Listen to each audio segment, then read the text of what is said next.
내가 율법이나 선지자를 폐하러 온 줄로 생각하지 말라. 폐하러 온 것이 아니요 완전하게 하려 함이라. 진실로 너희에게 이르노니 천지가 없어지기 전에는 율법의 1.1획도 결코 없어지지 아니하고 다 이루리라. 그러므로 누구든지 이 계명 중에 지극히 작은 것 하나라도 버리고 또 그같이 사람을 가르치는 자는 천국에서 지극히 작다 일컬음을 받을 것이요 누구든지 이를 행하며 가르치는 자는 천국에서 크다 일컬음을 받으리라. 내가 너희에게 이르노니 너희 의의가 서기관과 바리새인보다 더 낫지 못하면 결코 천국에 들어가지 못하리라. 옛사람에게 말한 바 살인하지 말라.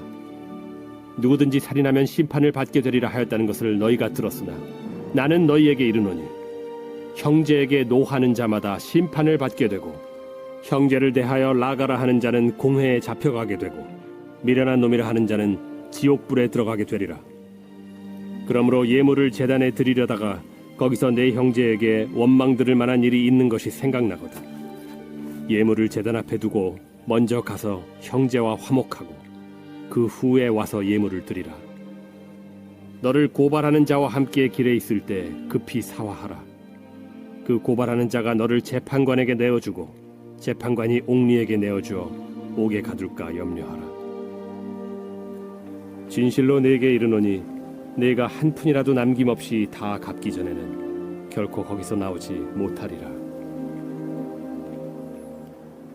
또 간음하지 말라 하였다는 것을 너희가 들었으나 나는 너희에게 이르노니 음욕을 품고 여자를 보는 자마다 마음에 이미 간음하였느니라. 만일 네 오른눈이 너로 실족하게 하거든 빼어 내버리라. 내 백체 중 하나가 없어지고 온몸이 지옥에 던져지지 않는 것이 유익하며 또한 만일 내 오른손이 너로 실족하게 하거든 찍어 내버리라. 내 백체 중 하나가 없어지고 온몸이 지옥에 던져지지 않는 것이 유익하니라. 또 일렀으되 누구든지 아내를 버리려거든 이혼 증서를 줄 것이라 하였으나 나는 너희에게 이르노니 누구든지 음행한 이유 없이 아내를 버리면 이는 그로 간음하게 하며 또 누구든지 버림받은 여자에게 장가드는 자도 간음함이니라.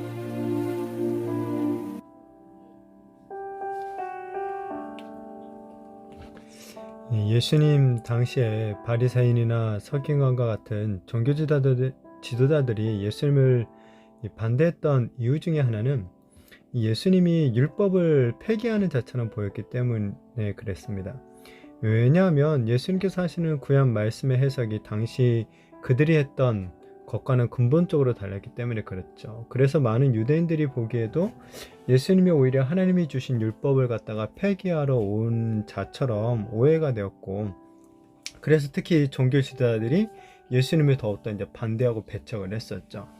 자, 그러나 오늘 예수님께서는 자신이 율법을 폐하러 온 것이 아니라 오히려 완전하게 하려고 왔다라고 말씀하시죠. 율법에 대한 잘못된 이해들을 바로잡으시고 모든 구약 예언들을 성취하시기 위해서 이 땅에 오셨다는 겁니다. 예수님께서 율법의 요구를 완전하게 성취하신다는 거죠. 무엇으로 성취하시냐? 결국에 이제 사랑으로 그 모든 율법의 요구들을 완전히 이루시는 거예요. 그래서 사도 바울도 이 사랑은 율법의 완성이다 라고 얘기를 하죠. 자, 그러면서 주님께서 이제 제자들에게 너희의 의가 서기관과 바리새인보다 더 낫지 못하면 결탄코 천국에 들어가지 못할 것이라고 말씀하시죠.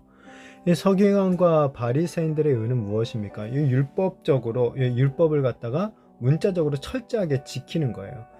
종교적인 어떤 행위로만 따지고 보면 이들보다 더 의롭게 행동할 사람은 사실 그때 당시에는 아무도 없을 정도였습니다.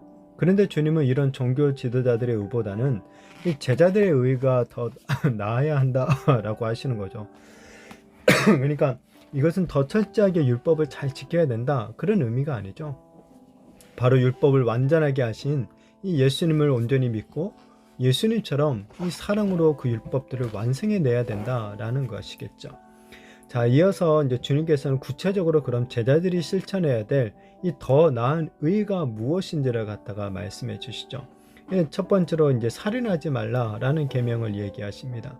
이 종교 지도자들은 그저 진짜 칼로 이웃을 갖다가 죽이지만 않으면 이 계명을 지킨 것이라고 이해를 했죠. 그러나 예수님은 단지 문자적인 그런 이해를 넘어서서 그 율법의 본질적인 의미를 갖다가 해석해 주시는 거죠. 그러니까 살인을 하게 되는 그 마음의 동기까지도 살펴봐야 된다라는 거예요. 그래서 형제에게 화를 내거나 욕을 하거나 비하하고 조롱하는 말을 하는 자 또한 이 살인죄와 똑같은 형벌을 받게 된다라고 새롭게 해석을 하시죠. 그렇게 주님은 하나님께 예물을 드리기에 앞서서 먼저 해결되어야 될 것으로 형제를 미워하고 증오하는 마음이다 라고 또한 지적하세요. 주님께서는 먼저 형제와 화해하고 난 후에 이 예물을 드려야 된다라고 하시죠. 형제에 대한 미움과 분노를 버리고 사랑과 긍휼과 자비의 마음을 가져야 된다라는 거예요. 이것이 진정으로 하나님께서 받으시는 예배가 된다라는 거죠. 이러한 마음으로 드리는 예배가. 그리고 이것이 바로 진정으로 사랑하지 말라라는 율법을 완전하게 지키는 것이고 제자들이 지켜야 될 더 나은 의의 모습이라는 거죠. 그리고 이제 이어서 간음하지 말라라는 계명을 또 예를 드십니다. 이 간음하지 말라 계명도 문자적으로만 해석하면 어떻습니까? 다른 여자와 실제적으로 성관계를 맺지만 않으면 되는 거예요. 그러나 주님은 그 계명의 본래 의도, 그러니까 숨겨져 있는 마음의 음욕까지도 지적을 하시는 거죠. 비록 실제적으로 간음을 한 것이 아니더라도 이 여자를 보고 마음의 음욕을 품는 것 자체가 결국 간음죄를 지은 것이나 마찬가지인 거예요. 왜 그렇습니까? 이 간음이 생기는 근본적인 이유가 뭡니까? 그 마음이 음욕으로 가득 차 있기 때문에 그런 거죠. 그러니까 이 마음의 음욕을 해결하는 것이 더 중요한 일이라는 거예요. 그렇게 주님은 음욕의 이 시작점인 눈이 실족하게 만들면 그 눈을 빼버리고 손까지 실족하게 한다면 손도 잘라버리라 라고까지 말씀하고 있죠. 솔직히 이 말씀을 그대로 문자적으로 정말 적용하면 아마도 이 세상에 존재하는 남자들 중에 이 사지가 멀쩡한 사람은 아무도 없을 겁니다. 그런데 주님께서 이렇게 극단적으로까지 말씀하시는 이유는 뭡니까? 그만큼 우리의 마음을 먼저 살펴야 된다.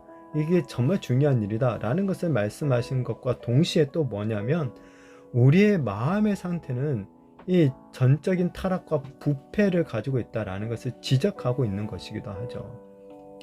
또한 당시에 이제 이어서 만연했던 이혼 문제도 언급하시죠. 율법은 이혼할 때 아내에게 이혼 증서를 주어서 여자를 이제 보호하려고 했어요. 그런데 유대인들이 이것을 갖다가 왜곡하죠. 이혼 증서만 주면 자기들 마음대로 아내를 버릴 수 있는 권리가 율법으로 보장되어 있는 것처럼 생각한 거죠. 결국 뭡니까? 자기 음욕을 따라서 아내를 버리는 거예요. 그래서 새로운 여자를 맞이하는 그런 폐단이 발생하는 거죠.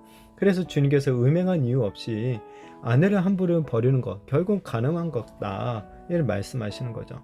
자신의 욕심을 위해서 율법을 이용했던 이 유대인들의 숨은 그 마음의 동기를 갖다가 꿰뚫어 보고 지적하시는 거죠.